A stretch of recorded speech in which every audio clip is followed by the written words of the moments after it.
the cheating, broken trust, no? Parang, yun nga, no, nag-aalala ka kasi, no?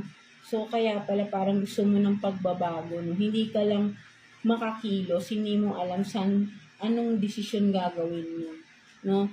Because may family involved, no? Parang di mo alam kung, sabi ko nga, pag pinili mo ba to, maybe for some of you, nag-iisip ka ba na makipag-separate kung talagang may cheating involved sa inyo ng person mo. So, ayun yung nakikita ko. Nangangamba ka dahil yung family maaapektuhan sa magiging desisyon mo, no? For some of you, ayun yung nakikita ko rito, no? So, may cheating, may nangyari na nawala yung tiwala mo, no? So, nag-aalala ka lang because parang gusto mo na ng pagbabago kasi ba't nag-aalala ka na kapag once gumawa ka ng pagbabago sa sarili mo, may mga maapektuhan within the family, no? So, ayun yung nakikita ko dito, no? Mga cancer natin, no? So, yeah, tingnan pa natin. Let's see. Kuha pa tayo ng additional cards for you, no? Kuha pa tayo ng 2 cards for you, cancer, no? Current situation. Let's see. Ano pa yan? Tingnan natin. 2 cards for cancer. Current situation, no? Na natin.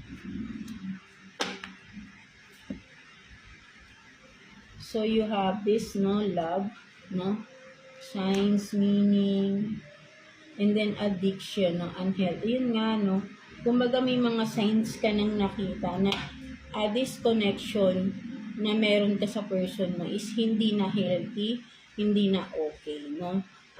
Ikaw na lang siguro yung, parang yung love, sabihin natin nawawala na rin.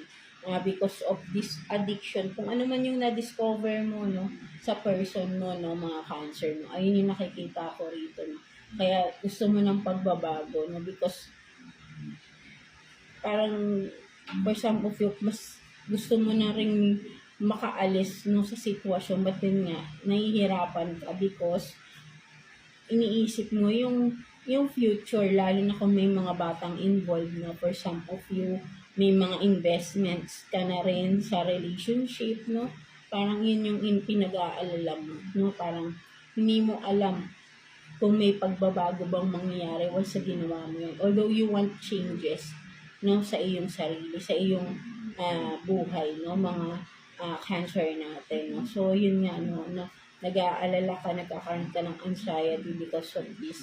Because iniisip mo once mag-decide ka, may mga maaapektuhan talaga, no, mga cancer natin.